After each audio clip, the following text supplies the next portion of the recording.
sweetest of love, when my heart becomes free and my shame is undone.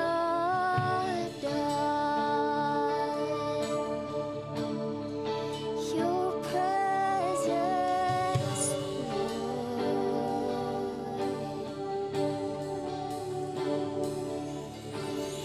Holy Spirit, you are welcome here. Come flood this place and fill the atmosphere. Your glory, God, is what our hearts long for. To be overcome by your presence, Lord.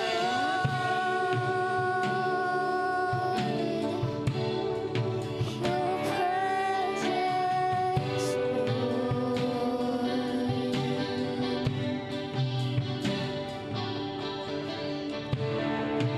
There's nothing worth more that will ever come close.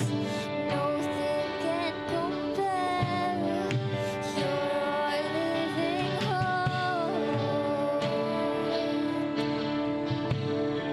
Your presence, Lord.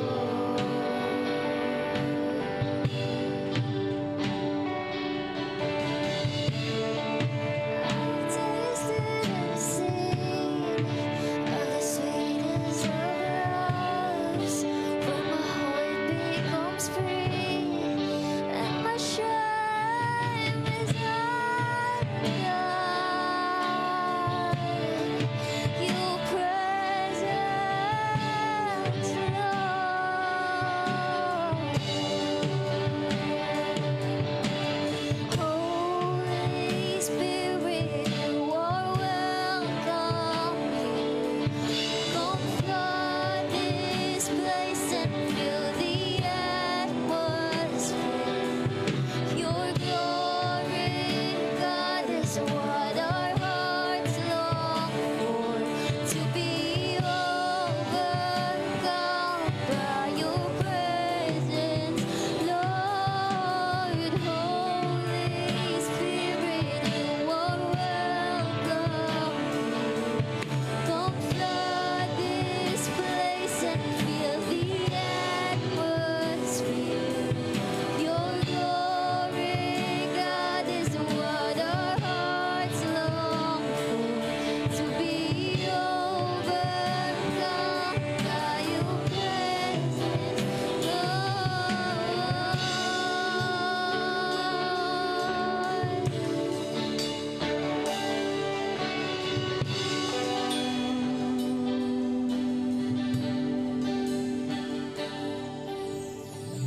Let us become more aware of your presence. Let us experience the glory of your goodness. Let us become more aware of your presence. Let us experience the glory of your goodness. Let us become more aware of your presence. Let us experience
Spirit, for filling this place with your holy presence, O God.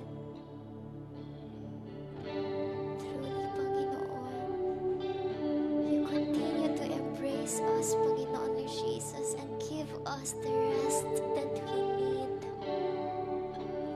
And every time that we are looking for your presence, O God, you keep showing up, Panginoon Lord Jesus, at the right moment, O God. Lord, you know our hearts. You know our mind. You know our soul, O God.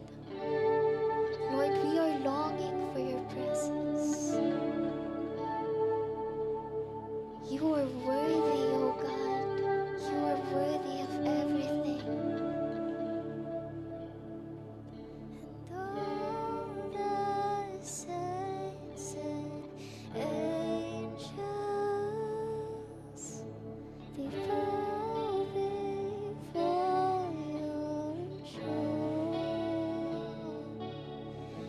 And all the elders cast their crowns before the Lamb of God and sing, you're worthy of it all.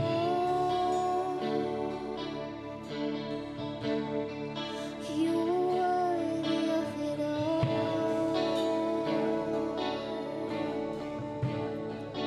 For from you are all things, and to you are all things. You deserve the glory.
Hallelujah.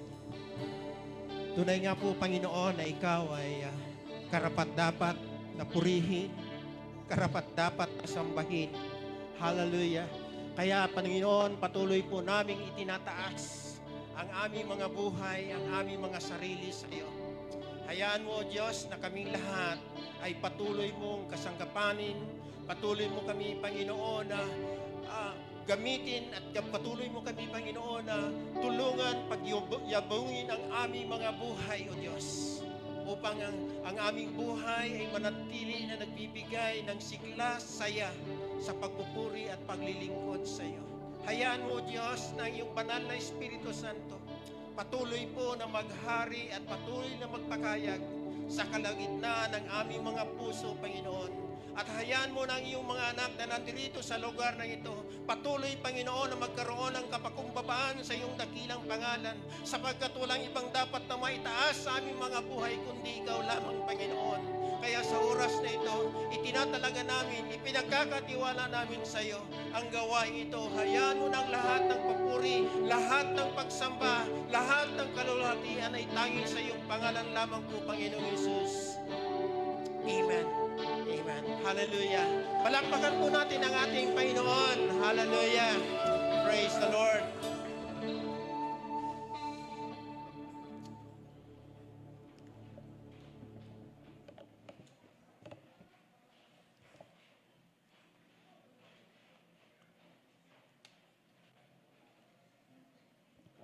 Amen po. Magandang umaga po sa inyong lahat. Hallelujah. Tayo po ba ay napagod? Tayo ba ay napuyat? No? Kasi alam ko ang lahat ay mga puyat. Isa na po kami roon, puyat, dahil kaabang na bumaba yung baha para yung aming mga anak ay makadaan o kaya makauwi sapagkat natrap ng baha. Amen! Hallelujah! Sabihin nga po natin sa ating kapatid, I am blessed, nandito ka. Hallelujah! Praise God! Purihin po ang Panginoon. Muli ay magandang umaga sa bawat isa. Gayon din sa mga nasa online na nagsusubaybay. Hangad po namin na kayo ay manatiling nakaabang o di kaya ay nakatunghay sa inyong mga cellphone upang abangan o di kaya ay subaybayan ang kaganapan o di kaya ay ang salita ng Panginoon sa umagang ito. Alam ko po na ang Diyos ay mayroong gagawin sa bawat isa sa atin. Handa ba tayo? Parang mahina. Ang Diyos mayroong gagawin sa atin sa umagang ito. Amen. Hallelujah. Sabi nga po ng ating inawit ay karapat-dapat ang Diyos na purihin, karapat-dapat na ang Diyos ay sambahin. Kaya maging handa tayo na yung ating buhay ay nananatili na kung ika nga ay bukas yung ating puso sa pagpupuri natin, sa paglilingkod natin sa Panginoon sa umagang ito. Hallelujah. Praise God. So sa umaga pong ito ay hayaan po natin na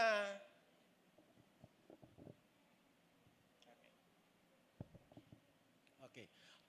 Thank you po.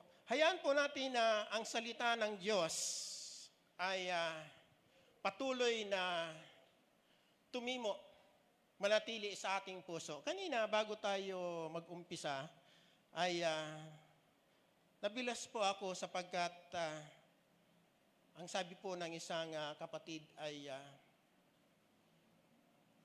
kumbaga ay naandun naglulong siya o di kaya ay naghahangad na yung kanyang buhay, yung kanyang pananampalataya ay magkaroon ng sa madaling sabi ay magkaroon ng kahulugan, magkaroon ng kulay. Kaya sa pagkakataon pong ito ay hayaan po natin na magkaroon tayo lagi ng bukas na puso, kaisipang nakasintro sa pakikinig ng salita ng ating Panginoon. Bakit? Parang Okay, malakas pa naman.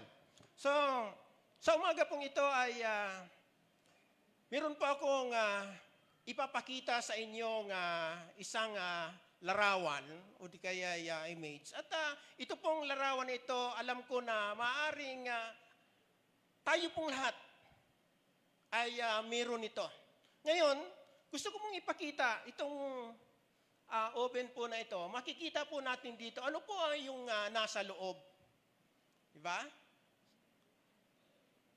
So meron tayong makikita sa loob ng oven na ito ay apoy. Ika nga ay apoy na nagniningas sa loob. Di kaya makikita po natin ito na ito pong oven na ito, o di kaya itong isang kagamitan na ito sa loob ng pamamahay, alam ko ang iba sa atin ay meron at karamihan ay meron. No? Lalo't na yung mga mahihilig mag-business at ito po ay talagang kagamit-gamit. So ito pong bagay na ito, makikita po natin ito, maaring kung automatic man o di kaya hindi automatic, katulad po nung sa amin ay hindi ho automatic, kaya bago makita yung init sa loob ay kailangan mo ng sindihan. No? So ano pong ibig sabihin nito? Ang open po na ito ay maaaring makikita natin kung ano ang magiging resulta nito o kaya ano ang dapat na mangyari nito kung ikukumpara natin sa buhay espiritual natin. Amen? Na kumbaga ay nakikita natin yung apoy sa loob na talagang mainit na mainit at habang ito'y umiinit, pagka ikaw ay nagsalang ng isang bagay doon, halimbawa ay cake, no? O di kaya kung ano pa man, no? Ay talagang madaling maluto ito o di kaya hindi ka na mahihirapan, no? So talagang pinag-iibig sabihin ay pinag-iinit. Ang iba pa nga ginagamitan pa ng gauge temperature para talagang makita nila kung gaano nakainit yung kanilang oven. So sabi ko nga po, ano ang makikita natin ito kung ikukumpara natin sa pamumuhay natin espiritual. Amen? Kung meron po kayong mga banal na kasulatan, samahan po ninyo akong buksan ang ating Biblia sa aklat po ng Roma, Kapitulo 12, talatang 11. No? Roma, Kapitulo 12, talatang 11. Ganito po ang sabi, magpakasipag kayo at huwag maging tamad. Buong puso kayong maglingkod sa Panginoon. Ulitin ko po, magpakasipag kayo at huwag maging tamad, buong puso kayong maglingkod sa Panginoon. Tayo po'y manalangin. Hallelujah. Lord, maraming salamat po sa iyong salita na ito. Naniniwala kami, Panginoon, na ang salita mo ay dadaloy at matibay, Panginoon, na siksik, Panginoon, sa kaibuturan ng aming puso. Kaya ang dalangin namin po, Panginoon, ang iyong banal na Espiritu Santo ang siyang patuloy na manguna at magpakahayag sa bawat isa sa amin. Bigyan mo kami ng karunungan, bigyan mo kami ng kaalaman upang maunawaan namin, O Diyos, ang nais mo at plano mo sa aming mga buhay. Salamat po. Pagpalain mo ang bawat isa sa amin sa umagang ito sa pangalan ni Jesus. Amen. Amen. Hallelujah. So yun po ngayon ang ating teksto na pag-aaralan. Kaya makikita natin, ano? So, ang tema po, binigyan ko po ito ng tema o di kaya title na Fire Up to God. Yun pong sinasabing magpakaalab, umalab sa paglilingkod sa Diyos. Umalab sa Diyos. Kaya kung makikita po natin yung image na nakita natin kanina, ay makikita natin doon sa loob ay mainit na mainit. Merong bagay na mainit doon sa loob. So sapagkat ito po yung nagdadala ng sigla sa buhay po natin mananampalataya, sa buhay ng isang Kristiyano, pagka mainit na mainit ang iyong puso, ito yung nagdadala ng sigla, ito yung nagdadala ng saya, ito yung nagdadala ng kagalakan sa iyo upang ikaw ay manatili at ikaw ay masigasig na maglingkod sa Panginoon. Amen? Kaya kinakailangan na pag-alabin natin ang ating puso sa paglilingkod natin sa ating Panginoon. Amen? Hallelujah. Mga kapatid, hayaan po natin ang mga talatang ito ay makita natin kung ano yung kalalagayan ng ating buhay mananampalataya, kung ano yung ginagawa natin bilang isang Kristiyano. Amen?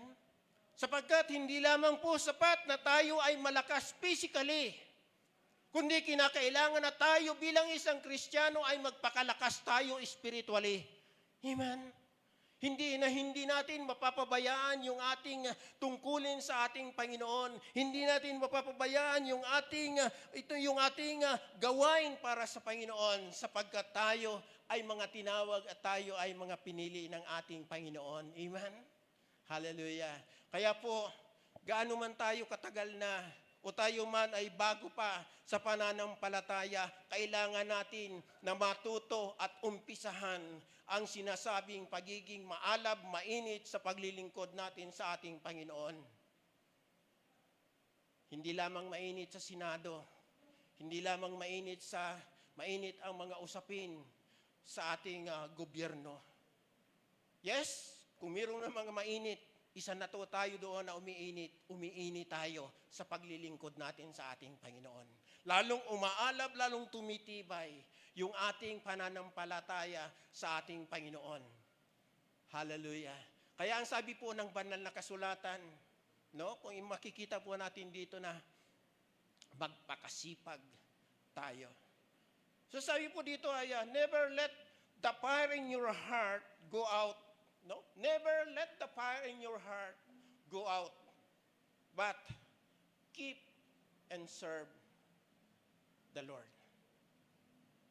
Wag ho nating hayaan na mamatay, o di kaya'y wag nating hayaan na manglupaypay o manghina ang alab ng puso natin sa paglilingkod natin, bagkus ito ay lalo panatilihin nating maalab, panatilihin nating mainit, panatilihin nating masigasig sa paglilingkod sa Panginoon, sapagkat sa kapanahunan ngayon, kinakailangan ng isang mananampalataya ay yung merong pananatili, merong yung tuloy-tuloy na nakaugalian, tuloy-tuloy sa kanyang buhay pananampalataya na nagiging mainit.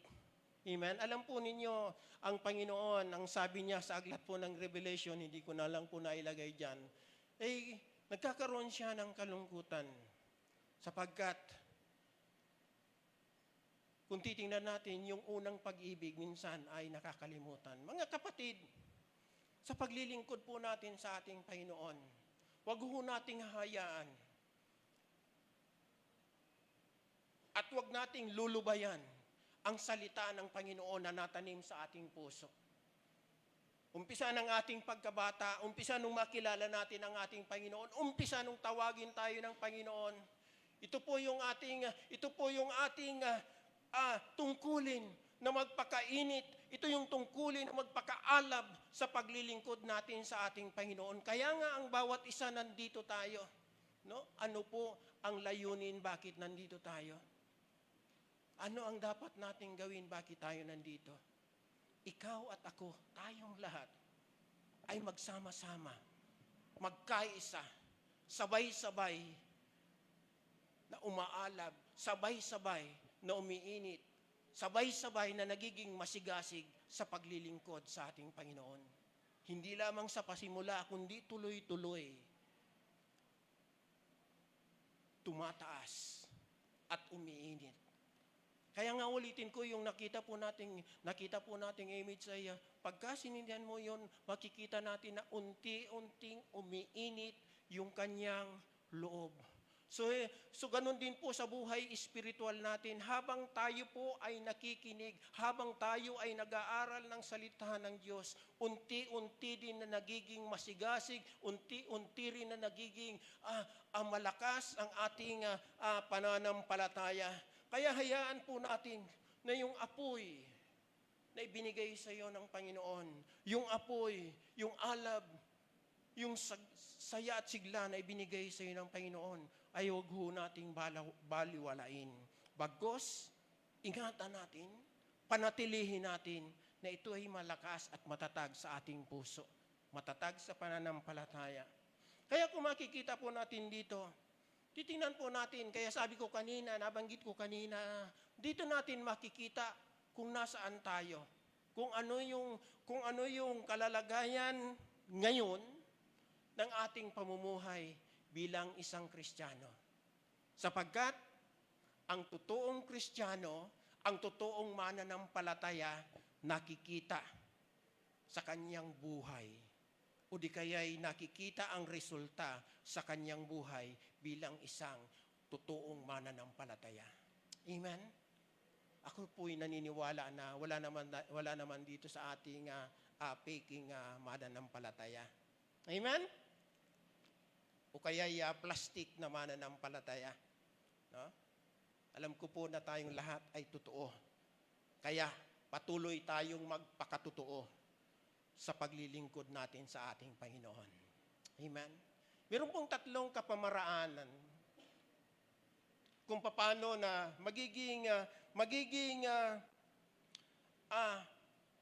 yung 3 kapamaraanan ng spiritual nating passion. O di kaya ibig sabihin po yung passion ay hindi yung marunong ka, yung passion mo yung mag-drawing, o di kaya gumawa ka ng, marunong ka ng gumawa, passion mo na gumawa ng mga ganito. Hindi ho. Ibig sabihin po ng spiritual passion ay yung nakikita, yung resulta ng iyong pagiging maalab o di kaya mainit na paglilingkod sa ating Panginoon. So 3 ways in spiritual passion. Ang number 1 po, makikita po natin dito ay, sabi po dito, set the fire of intimacy with God. Amen. Sadyain po natin sadyain na maging pagyamanin o di kaya sadyain na maging buhayin, palaguin ang malapit na relasyon. Ibig sabihin, yung relasyon natin, yung kaugnayan natin sa ating Panginoon, kinakailangan na yun ay papagtibayin natin. Palaguin pa natin. Kung kinakailangang isaayos, kung kinakailangang baguhin, hayaan po natin na baguhin natin yung tama at nakalulugod at nagbibigay ng kapurihang relasyon sa ating Panginoon. Amen? Hallelujah. So kaya makikita po natin sa aklat po ng Lucas, Kapitulo 24, talatang 32. Ang sabi po dito, nasabi nila sa isa't isa, kaya pala nag-aalab ang ating puso habang tayo'y kinakausap niya sa daan at ipinapaliwanag sa atin ang mga kasulatan. Wala pong ibang nagsasalita dito, kundi ang ating Panginoon. At ito pong kapanahunan na ito, kung inyo pong babasahin sa ating pong banal na kasulatan, ito po yung after na ang ating Panginoong Jesus ay mamatay at mayroong nagbisita doon sa kanyang libingan, at nung siya ay mamatay, inilibing at siya ay nabuhay, yung iba ay hindi nila alam kung sino yung nagsasalita at sino yung nagtuturo sa kanila. Pero habang yung iba naman na nataimtim, na nakikinig, ang sabi na, kaya pala nag-aalab ang ating puso. No? Ibig sabihin na nakikita na nakilala nila ang Panginoon na siya ang nagtuturo, siya ang nagpapahayag, siya yung nagbibigay at nagpapaliwanag sa kanila ng salita ng Panginoon. Kaya makikita natin dito mga magulang at mga kapatid, kung tayo po ay nagkakaisa, kung tayo ay sama-sama na naglilingkod sa ating Panginoon, tayo ay pinaalab natin yung ating relasyon sa ating kapwa mananampalataya, pinag-iigting natin yung ating tungkulin bilang isang anak ng Diyos, makikita po natin na tayo ay sabay-sabay at sama-sama na nagkakaroon ng init at alab sa paglilingkod sa ating Panginoon. Amen? Amen? Hallelujah. Kaya, mga kapatid, napakahalaga ang nagkakaisa. Napakahalaga ang sama-sama na naglilingkod. At napakahalaga na sa ating puso nagmumula ang sigla at init ng paglilingkod natin sa ating Panginoon. Uulitin ko po. Sabi ko kanina, 2 times ko nang sinabi, dito natin makikita ngayon. Ibig ko pong sabihin ay habang binabaybay po natin ang mga salitang ito, evaluate po natin ang ating sarili. Evaluate natin yung relasyon natin sa ating Panginoon. Evaluate natin yung relasyon natin sa ating kapwa mananampalataya. Ito ba ay maganda ang pangsyon? Ito ba ay nagiging maayos? At ito ba ay nakakapagbigay ba sa kanya ng kasigasiga? Nakapagbibigay ba sa kanya ng encouragement upang siya ay magpatuloy at upang siya ay makasama ko lagi na nagpupuri at naglilingkod sa ating Panginoon? Ito ba ay magbibigay sa kanya ng kagalakan na makiisa? Hallelujah. Kaya po, sa umagang ito, ang layunin po,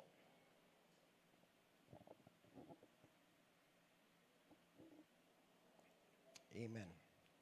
Pasensya na po. So, ang layunin po ng mga salitang ito ay makita sa puso natin. Gaano ba natin pinalalakas?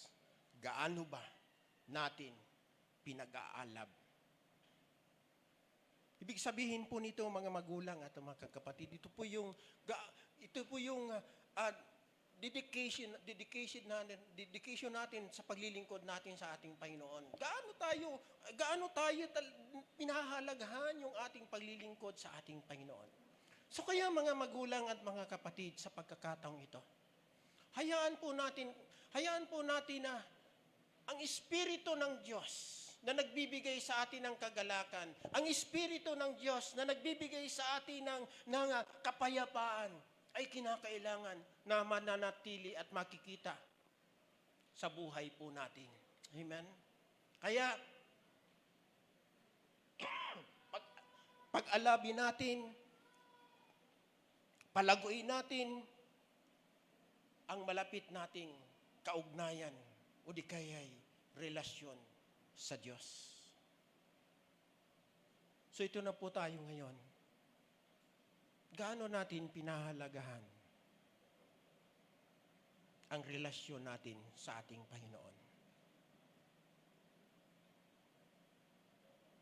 Nananatili ba itong mainit?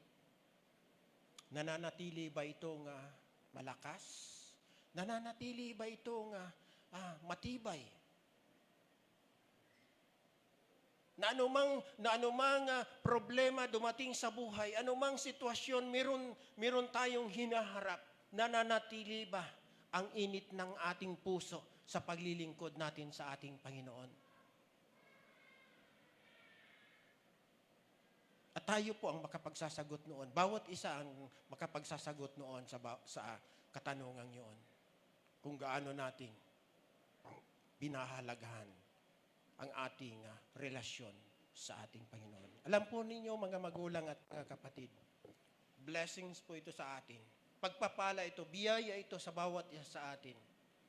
Sapagkat binigyan tayo ng pribilehiyo ng Diyos na makipag-ugnayan sa Kanya sa pamamagitan ng Kanyang biyaya at habag. Na hindi man natin inaasahan noon, subalit dahil sa pag-ibig ng Diyos, binigyan tayo ng karapatan. Sabi nga ng Bible, sabi nga ng John chapter 1, verse 12, sabi doon, binigyan tayo ng karapatan na maging anak. So kaya kung tayo ay mga anak ng Diyos, kung tayo ay totoong anak ng Diyos, kung tayo ay totoong mananampalataya, kinakailangan na pagyayamanin natin, palalaguin natin, papagtibayin natin, papagtingin natin ang ating relasyon sa Kanya na hindi pabago-bago, hindi nangihina, hindi nang lulupaypay, bagkus na nanatili itong mainit sa Kanya. Amen?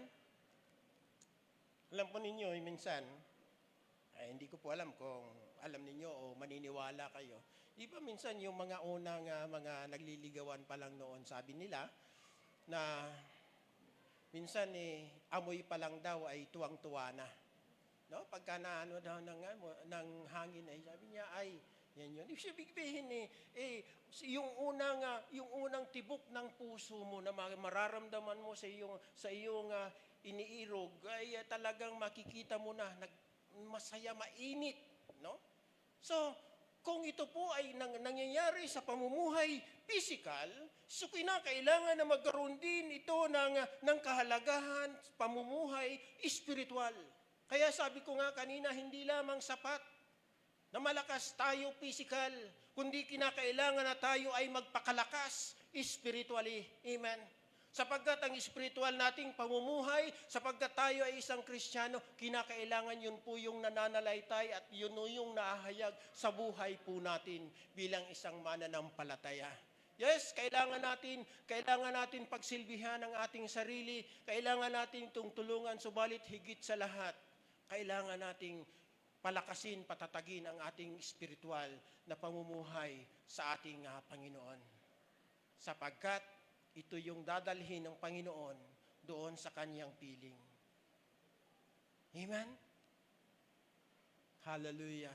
Kaya mga kapatid, sa umaga pong ito, manatili po tayo sa presensya ng ating Panginoon. So yun po yung kauna-unahan na makikita po natin dito na kinakailangan pagtibayin natin, palaguin natin yung ating relasyon, yung taimtim nating relasyon sa ating Panginoon. Amen? Nawa po, na sa umagang ito, patuloy nating hanapin, gawin, sundin ang kalooban ng Panginoon sa buhay ng bawat isa sa atin. Hindi ba natin palakpakan ang Panginoon? Hallelujah. Thank you, Lord. Purihin ang Panginoon. And then, ang pangalawa po, ang sabi po dito ay keep the fire consistent. No? Hayaan natin na panatiliin natin ang apoy o di kaya tuloy-tuloy at hindi pa bago-bago. Ano ibig sabihin? Pagka talagang on fire ka sa paglilingkod sa Panginoon, pagka talagang masigla ka na naglilingkod sa Panginoon, kinakailangan ito po ay manatili lagi. Hindi mawawala, hindi pa bago-bago. Hindi ibig sabihin na kung makikita natin yung mga nasusunog na isang bagay ay minsan pagka itinaboy ng hangin ay papunta doon ang apoy o di kaya ay papunta roon yung usok. No? Natural yon sapagkat itinetaboy ng apoy o di kaya ng hangin. Subalit, ang espiritual mong paglilingkod, ang init ng paglilingkod mo, kinakailangan ito ay hindi matitinag. Kinakailangan ito ay matibay na nakatayo at nakatanim sa puso mo. Kaya nga sabi dito ay panatilihin natin ang init ng ating paglilingkod sa ating Panginoon. Hallelujah. Kaya, gaano man kahirap ang hinaharap po natin. Minsan may mga pagsubok, minsan may mga problema. Sana at naway ang init ng paglilingkod natin sa Panginoon nananatili. Hindi natitinag. Hindi nang lulupaypay. Amen? Kung naguguto man ang pisikal nating pangangatawan, hayaan natin na busugin natin ang ating buhay espiritual. Amen? Tungkulin po natin, gampanin natin bilang isang mananampalataya ang magpakalakas at magpakatatag at manatili na buhay at masayang-masaya na naglilingkod sa ating Panginoon. Amen? Ako po'y naniniwala na kaya tayo'y pumunta dito upang naisin natin sapagkat meron tayong ninanais, meron tayong minimithi sa buhay natin sa paglilingkod natin sa Panginoon yung maipadama natin yung maipadama natin yung ating init sa paglilingkod sa ating Panginoon. Yung maipadama natin yung kung paano na ang Panginoon ay kumikilos, gumagawa, binabago yung ating buhay, ginagawa nga kalugod-lugod ang ating buhay sa kanyang paningin. Kaya nga po, tayo ay naririto. Kaya mga magulang at mga kapatid, ito po yung pagkakataon, ito yung panahon. Muli, suriin natin ang ating pamumuhay espiritual. Pwede po nating tanungin ang ating sarili, gaano ba ako katatag? Gaano ko ba pinananatili ang presensya o di kaya'y ang mga salita ng Diyos na nagbibigay sa akin ng kalakasan spiritually?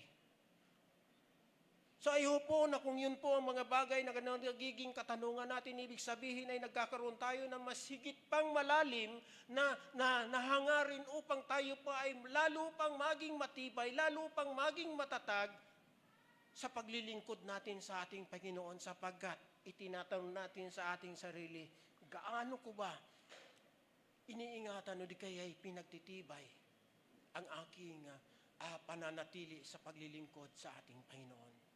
So, mga magulang, mga kapatid, wag ho nating i-neglect o di kaya wag nating hayaan, wag nating ibaliwalain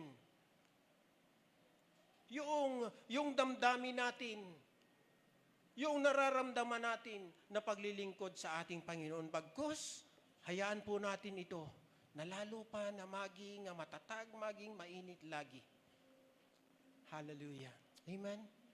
Bakit ba paulit-ulit na sinasabing mainit? Kasi tag-ulan na ngayon eh. No? Panahon na naman ng tag-ulan, baha. So kinakailangan ang mga Kristiyano ay hindi mababasa.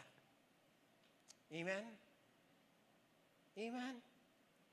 Hallelujah. Hindi matitinag ang mga Kristiyano ng ulan. Ibig ko pong sabihin, mga kapatid, ang isang tunay at totoong Kristiyano, totoong mananampalataya, anumang hadlang, dahil sa kanyang kasipagan, dahil sa kanyang kasigasigan, dahil sa kanyang pananatiling paglilingkod sa Panginoon, siya ay tutungo sa bahay-sambahan upang magpuri sa Panginoon.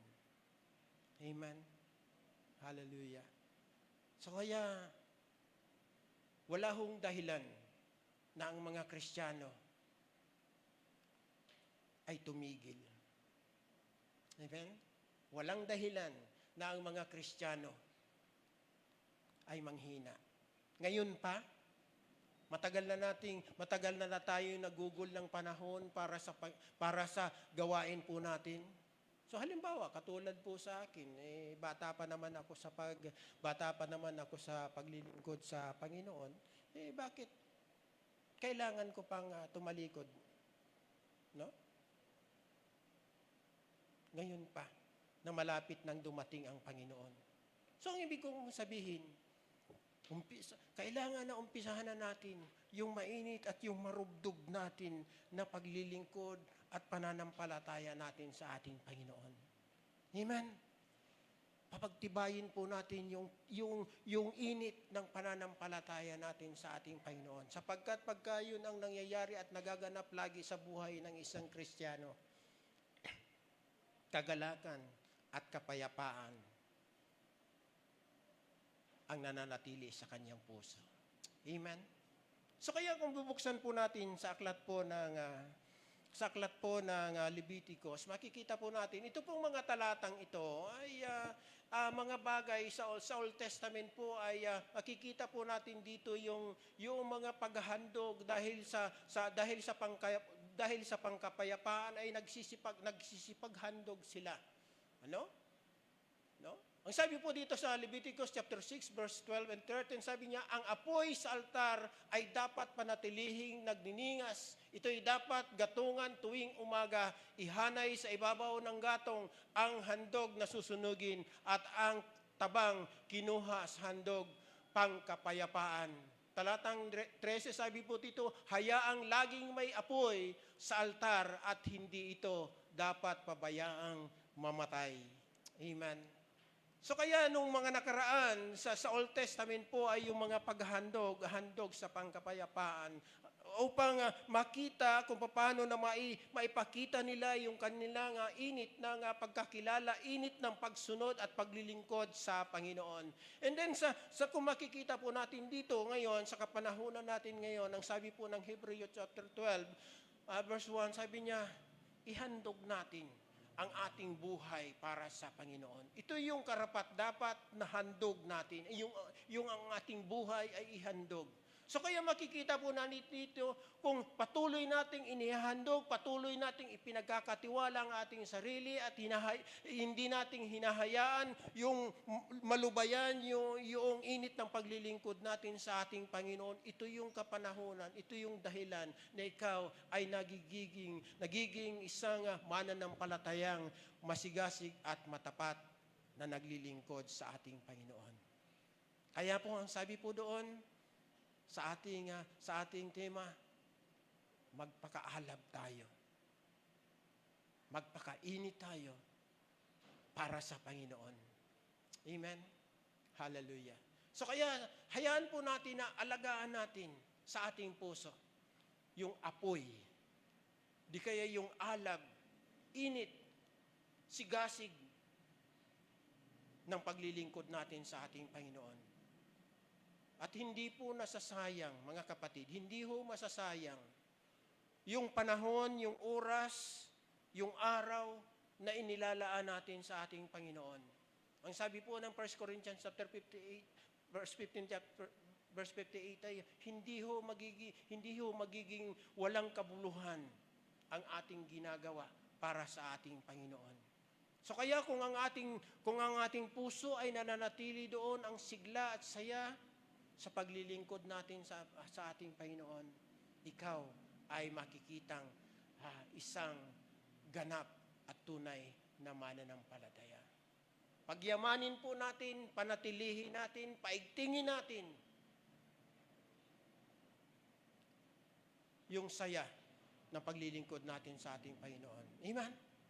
Hallelujah. Kung paano nang sinasabi po ng banal na kasulatan, huwag hayaang mamatay ang apoy. Sabi pa doon ay tuwing umaga kinakailangan gatungan ito at sindihan. No? Sa buhay po natin bilang isang mga mananampalataya, walang ibang nagpapalakas sa atin kundi ang salita ng ating Panginoon. At habang tayo ay nakikipag-ugnayan sa Panginoon sa pamamagitan ng ating pananalangin, nagkakaroon tayo ng panibagong kalakasan, nagkakaroon tayo ng panibagong sigla, saya, init sa paglilingkod natin sa ating Panginoon. Kaya panatilihin natin ngayon ang init ng ating relasyon sa ating Panginoon. Amen? Hallelujah. At ang panghuli po, ang sabi po dito ay spread the fire, let it disperse. No? Hayaan po natin na ibahagi natin ang mga salita.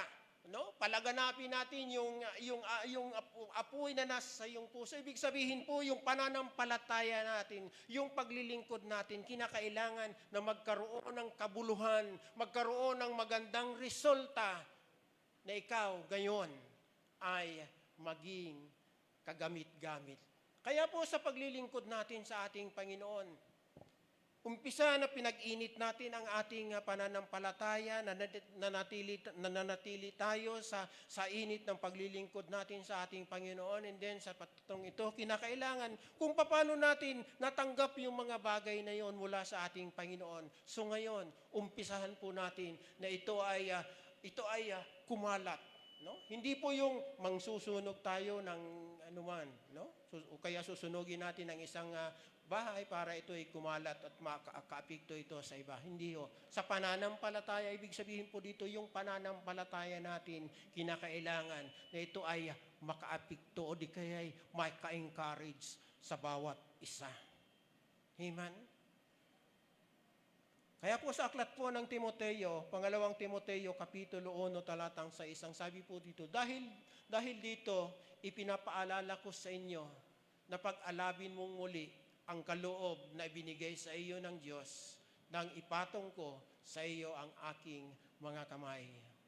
So sa pagkakataon pong ito yung buhay, ito yung ministeryo ni Timoteo na kung saan tumanggap siya ng tungkulin para sa Panginoon. At sabi po dito, pag-alabing muli ang kaloob na ibinigay sa iyo ng Diyos. Mga kapatid, naitanong na po ba natin sa ating sarili, ano kaya ang dapat kong gawin sa paglilingkod ko sa Panginoon?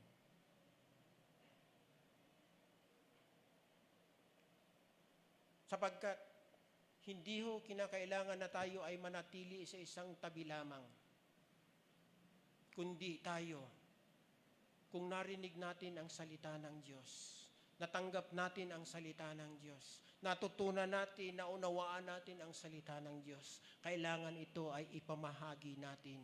Ito po yung sinasabing passion po natin na pagka naipahayag natin ang salita ng Diyos sa kapwa natin, sa kaibigan natin, sa katrabaho natin, sa lahat ng mga kaibigan natin, sa pamilya natin. So pag makikita po natin ang resulta po nito, ikaw mismo ay nagkakaroon ng lalo pang kagalakan, lalo pang nagiging masaya ka, masigla ka sa paglilingkod mo sa Panginoon sapagkat yung natanggap mo, ibinahagi mo sa iba.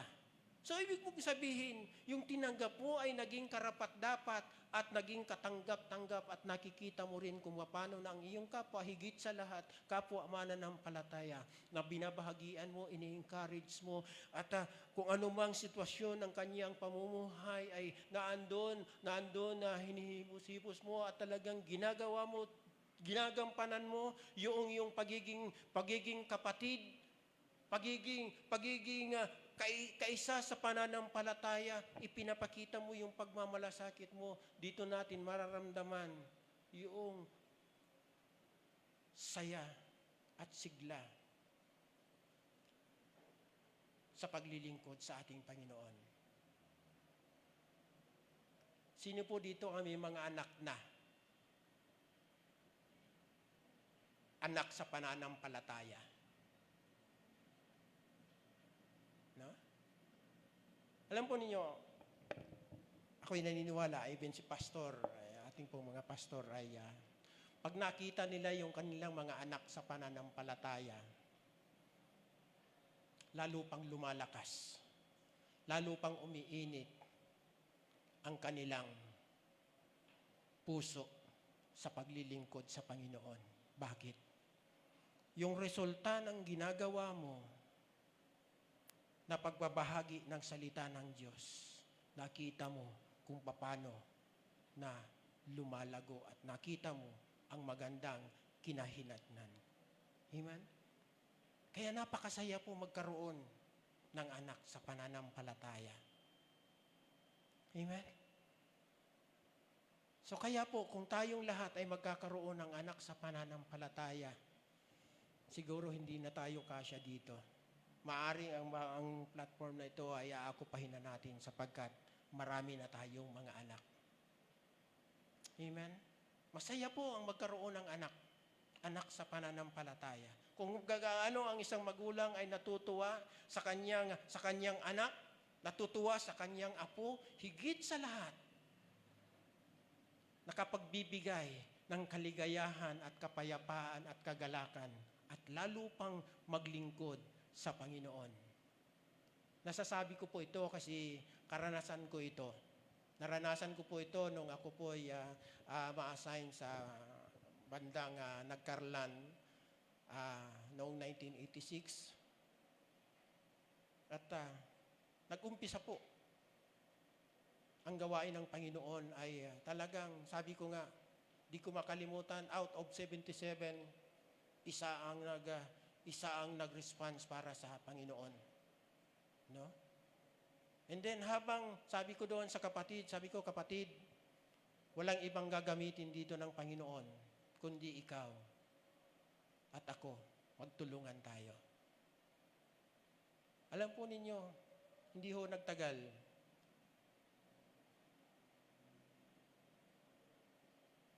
Higit 1 taon pa lang ay nagbunga na yung tungkuli, yung ginampanan ng kapatid na yon. And then yung bungang yon, ang sabi sa akin, Pastor, mag-aaral po ako ng Bible School. Sabi ko, Brad, iilan na nga lang tayo dito. Mag-aaral ka pa ng Bible School? Hindi po, mag-aaral po ako. Sabi ko, Brad, hindi pa kayang i-sustain ng church. Ang gastusin mo sa Bible School. Hindi po, basta po mag-aaral ako, Pastor. Sa madalit sabi, dinala ko po siya sa isang Bible School seminary. At sinabi ko doon sa direktor na yun dating direktor namin. Sabi ko, ito po ay willing na magpagamit at maglingkod sa Panginoon. Hindi ko po alam kung ano ang plano sa kanya ng Panginoon. Basta nasa sa desire, nasa sa puso niya yung alab ng paglilingkod sa Panginoon at nais niya na magpahubog pa. Kaya, bahala na po kayo sa kanya kung ano-ano. Sabi niya, sige, dalhin mo dito. Hayaan natin na ang Panginoon mag-provide ng kanyang mga pangangailangan. At sunod na taon na naman, sabi naman ng isang kabataan, Pastor, gusto ko rin pong mag-aral ng Bible School. Sabi ko, ano na ito? Wala pa nga kaming, higit pa lang kaming 20, sabi niya, magsisialisan pa kayo. Sabi ko, grabe. So, bakit ko po naibabahagi yun sa inyo? Pagka tayo po ay nagbabahagi ng salita ng Diyos. Pagka ang salita ng Diyos ay ibinabahagi natin sa iba, hindi na ho natin tungkulin kung ano ang kanyang desire, sapagkat ang Diyos ang naglalagay sa kanyang puso upang siya rin ay uminit, maging masigla sa paglilingkod sa ating Panginoon. Ang gampanan lang po natin, magbahagi tayo ng salita ng Diyos. Amen? Kaya yun po yung sinasabi ko na pagka mayroon tayong anak sa pananampalataya, lalo pa tayong magiging masaya at masigla at ma-encourage na magpatuloy sa Panginoon. Amen? So kaya yung maliit pong church na iniwan ko ay hindi ho iniwan na kundi ipinaubaya sa iba ay nag-spread po yung gawain ng Panginoon. At sa maliit na church na yon, 2 ang naging pastor. At ngayon, sila ay nagpapatuloy sa paglilingkod sa Panginoon. So bakit ko po ito na ibahagi sa bawat isa sa atin? Nasain po natin, ayon po sa ating pinag-aaralan, na ang salita ng Panginoon, pag-alabin natin sa ating puso upang ikaw at ako, tayong lahat, ay patuloy na magpagamit at gamitin ng Panginoon sa kanyang kapurihan. Amen. Tayo pong lahat ay tumayo.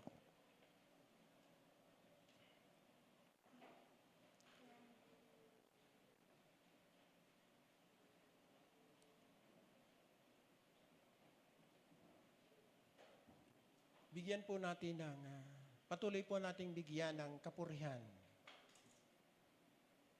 ang Panginoon sa ating mga buhay. Hallelujah. Tayo po'y umawit ng isang papuring awit.